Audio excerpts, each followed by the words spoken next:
pray. Amen. So, kabasahon natin diri sa Book of the Pilipos, kung taon natin, nga tungod sa Ginoong Hesus Kristo, nagapadayon kita, na bisan may mga pag-antos. Kaya pulong sa Lord na siling diri nga, kung nagapakibahin ko sa pag-antos sa Ginoo, kangay man sa Lord nga kung sa di nag-antos man siya. No? Na-experiensyahan din natin ang gahom sa pagkabanhaw ni Hesus Kristo kung nagipagbahin kita sa iya kuno nga pag-antos. Hallelujah. So, ang pulong sa Lord, ang share ko sa inyo, ginatitulan ko ini nga the benefits of knowing God. May din ako ang benepisyo sa pagkilala natin sa Diyos. Paano natin makilala sa Diyos? Si Jesus at ito. Paano pa rin natin siya makilala din sa bugos paagi sa iyang mga pulong. Paagi man sa aton nga gina-experiensyahan sa adlaw-adlaw nga tanan, kung paano ta na magbulikin natin, kung paano ta na magbag-o ka natin. No? So, may ara ginatawag na connection, the deep connection sa Ginoo. Ang important diri kung paano naton igakabuhi as we knowing God, as our relationship to God, truly knowing, and we are open sa Lord. Kung isa ka bagay, bilang isa ka tao, kung pilalagin natin siya, bala kung abyagin natin siya. No? He opened the door. Example natin, may abyan ikaw. Napil galagaan ko sa balayin nyo. No? Nakadto siya. No? Ang bukas ng balayin para sa iya, kaya you knowing, kilala mo siya. May relationships sa isa. He always welcome. Bukas po niya ang balay. Kung hara siya, walang kabalayin nyo ang iba niya mga tao, pag walang nakita. Kung isa, hindi ba niyo pagpasuddo, no? Kung wala ay is importante o hindi magpakilala sa imo, hindi mo siya pagpasudod, kaya pag umula sa nakita. Pero if you knowing na madugay na, may ara ka ng relationship, sa isa pag isa, kilalahay din, siyempre no, ang balay is open para sa iya. Amo kanyang balay, the deep connection para sa Diyos na ito nga si Yesu Kristo. If you knowing, our journey sa sininga kalibutan, no, there's always a life changing. Our journey, ang journey nato sa nangalibutan, there's always changes sa atong kabuhi. Ginapag-upit sa Ginoo sa dalawang tanan, kainos, no? Nga sa atong palakaton para sa Ginoo, ang balya, no? Nga mangin holy kamo, di ba lang? Mangin holy kita. But we are still in this world. Nung nagapangakaton kita sa nga kalibutan, there is always changes sa atong kabuhi. No? Amo lang journey natin. There's a personal relationship with God. No? Kung may harap kita personal relationship sa God, no? May mga problema kita. No? May mga libog sa atong God give us peace. No? Sa atong Panginoon kalipay. But there's always a purpose kung sa diin nga may experience sa ginatawag nga kabudlayan sa sinya kalibutan. Kumbaga nga ba kung if we have Jesus in our life, there is a benefits. May benepisyo din kita, amen? Kung sa iban kita ng mga butang, kung sa diin sa inyong kalibutan, there is no benefits. Wala may benepisyo. No? Ang benefits mo siguro, libo, or ano padira, no? Damo. No? Pero kung harap kita sa Lord, there is always a benefits. Yung ma-agko na kung harap kita sa Ginoo. Because, no? Ang kabuhi natin is countless. No? And the blessings of God is countless. Hallelujah! No? And the blessings of God strengthen us paagi sa atong pagtuo. No? In our daily experience, sa sinya kalibutan, there's always may advantages. Then, kung ara kita sa kay Jesus. Hallelujah! May advantage kita. Kung may Kristo kita sa atong kabuhi. More kami sa una ang nagpakikaway sa mga Israelites. Ang benepisyo nila, advantage nila, kung sa diyan niya, may Ginoo sila, ginalagad. No? Hallelujah. And the most important, the leaders, ang isa ka leaders, may kahatlok sa Diyos. Kung nga, may advantage sila sa pakipag-awayan, nagdaog minsan da. Because the leaders, no, may Ginoo siya na ginaalagad. So, number one, there's a intimacy and the friendship para sa Ginoo. Not only nga we are the children of God, no?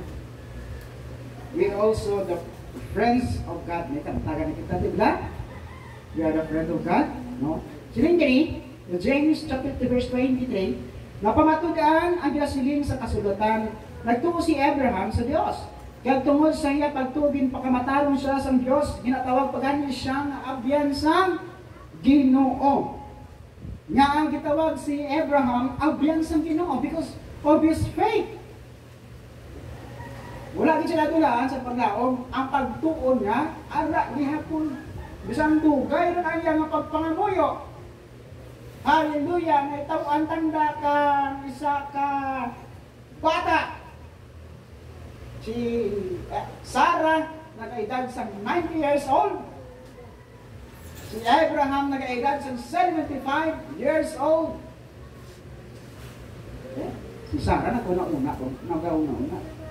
The promise of God in Abraham, nga tawan sila simbata. Pero, nagpangduwa-duwa pa si Sarah. Di ba na? The story. Nabinta ang Diyos na kumakawata. Ako? May pangduwa-duwa. But si Abraham, wala kasi nang nawadaan si paglaon. How many years naging pangamuyo niya? Naguntat pala si Abraham? Wala. How many years? Nung naginulat na si Isaac, pinakatuig? Kina? More than 10. 25 years. Banjing ko katuig. Kagintawan sa bata. Di ba na? Kita, dinulan pa lang yan. Yung lagi sa bata sa Ginoo, ang panganuyo mo. Sungkot ka rin lagi sa Ginoo. Si Abraham lagi, 25 years. But si Limon, nagatuog ito sa Ginoo. Pag may tsansa, wala imposible sa Lord. Hallelujah! Isang tigulang na si Sarah tawaan sa bata. Kaya mo nang promesa sa Lord. Ang marami kung may mga pangamuyo kita, hindi natin pag untaton. No? Mulat gid kita, the proper time sa Lord. Not your proper time. Iyagid sa Ginoo kay ang kung time sa Lord, I know nga mahimang tayo nito dira. No? Pero kung tayo natin lang, kung tayo sa ginaharas natin, there's always a failure sa itong pagpuli. Di ba lang? Pangamuyo ang gid natin.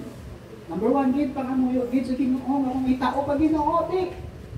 No? Pero hindi lang tayo magdulaan. Isang nga, bayan niyo sa pangbuhi pa tayo, hindi ka magdulaan sa paglaong. Amen? Hindi, gid. Number two, peace and stability. Kung ara kita kay Jesus, there's always peace. No? Kung may problema, there's always stability. No? May kapag-on, kung napundar ikaw sa pulong sa Lord, ano man nga uyog sa imo sa kaaway, sa problema, you are stand still. Pag-on gid ikaw. Hallelujah. No? Mapag-on gid ikaw. So, Philippians 4:7 ang balyan, kag kung himo ninyo ini magahatag ang Dios si kalinong para sa inyo. Tagipusuon kag una-una tungod nga kamo ara kay Kristo Jesus. Nan. Kung ara kamo kay Kristo Jesus, tawan kamo sing kalinong ang inyo tagipusuon. Okay? Para lang ina sa may Jesus siya kabuhi. Ang wala Kristo siya kabuhi, wala Kristo siya kalinong. Hallelujah. Now, this is the promise of God. Hallelujah. Isaiah 26 verse 3, hatagan mo Ginoo sa kumpleto nga kalinong ang tao, ngang iyang mauna nasintro sa imo kag nagasalig siya sa imo. The most important nga ato nung nauna nagasintro sa Dios. Mga tao nagasintro sa mga pagkabutang sa siniya kalibutan. Nagasintro sa ilang mga negosyo. Wala na time sa pagpangalagad sa Lord. Wala na time sa pagpasalamat sa Lord. Pag wala na ganit time sa pagpanawag sa Ginoo, because ang ilaw na nagasintro sa mga butang sa siniya kalibutan. Hallelujah. No? Trust in God and faithfulness give us stability and protection. In spite o despite sa mga anxiety and fear, nagkahaldo. Hallelujah. God give us peace na hindi matakos ang kalibutan. I know kung isa, may peace sa kalibutan. Pero magabot naman ang mga iuras, ang mga idlandaw, ara na naman ang mga palaligbang. We cannot compare sa peace sa sinyang kalibutan at sa peace para sa Lord. Hallelujah. No? Because there's always a challenge sa atong kabuhi. Every time, there's always a challenge na mag-aatubang kita. No? Kaya adlaw-adlaw ka na bina-challenge kita sa kawan. Bina-challenge kita sa nyawa. No? Sa mga problema. No? Kaya mo, di ba na? Kabuhi ta, there's always a challenge. Namin ko may mga challenge mo.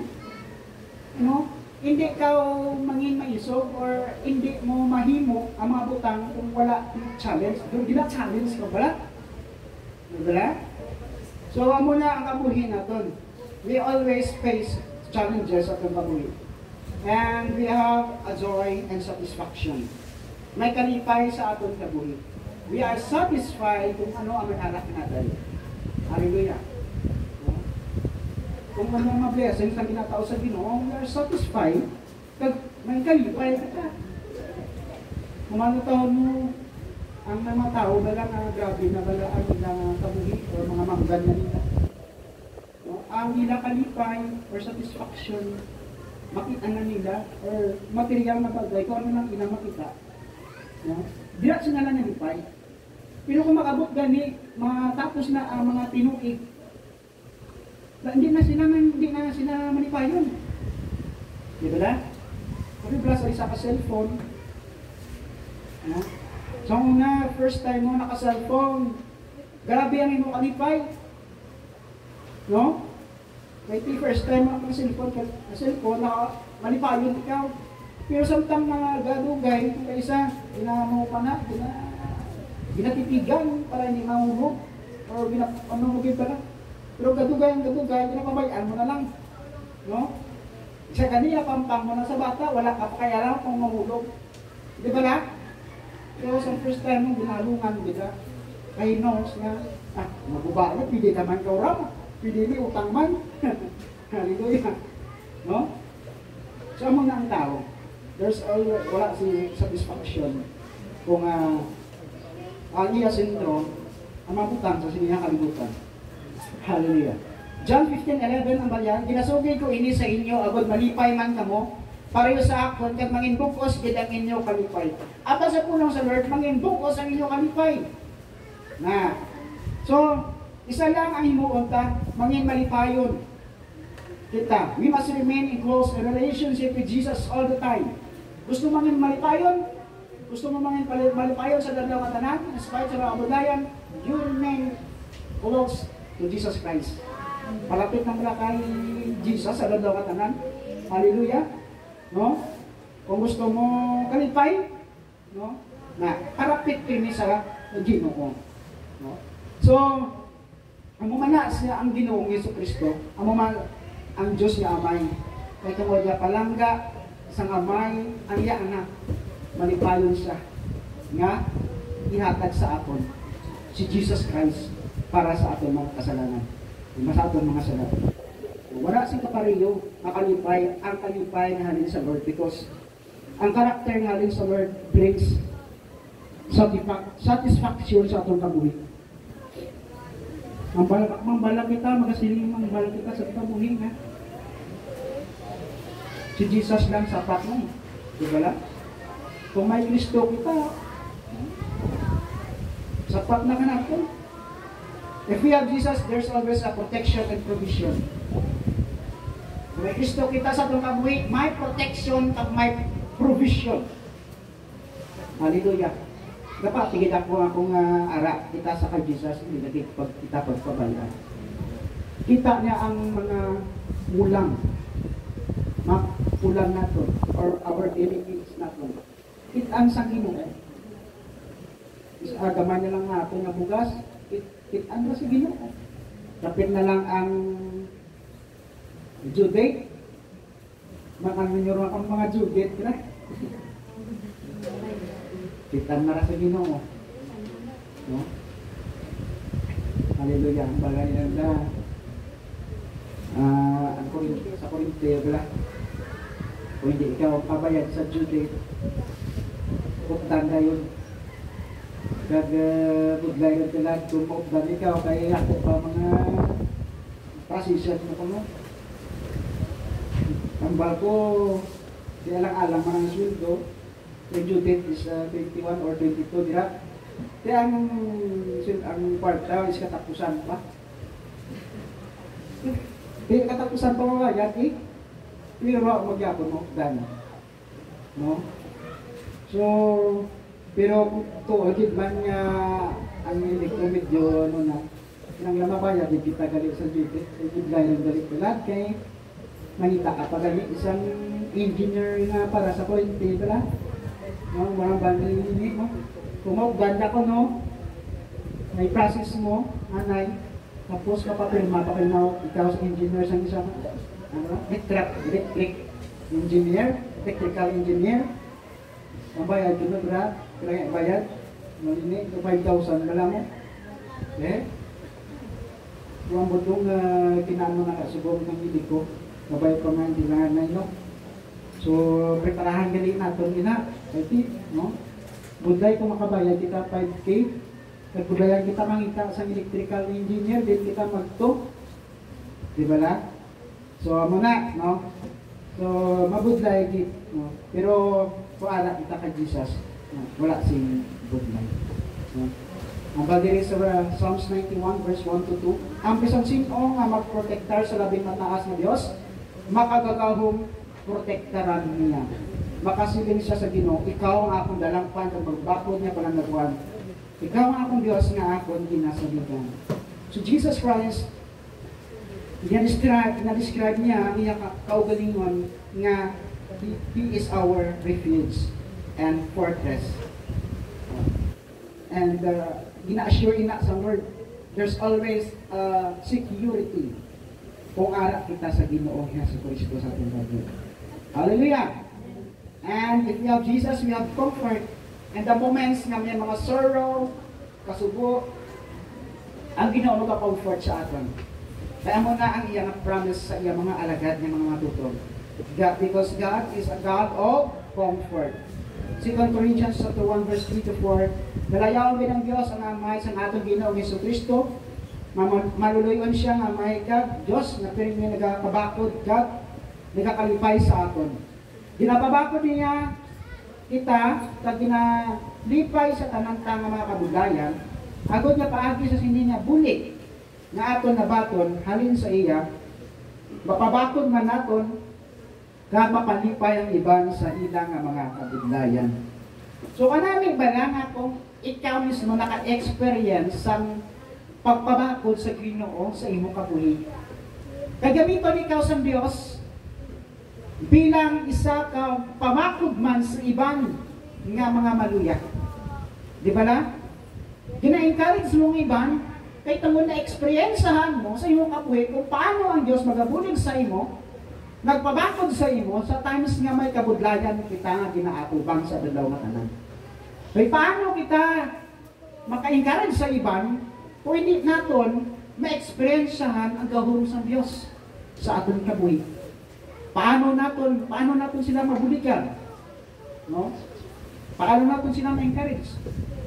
Bisan kita hindi kita ka-encourage sa aton kabuhi, hindi naton ma-experiencehan ang kanamit ng Ginoo kanaton.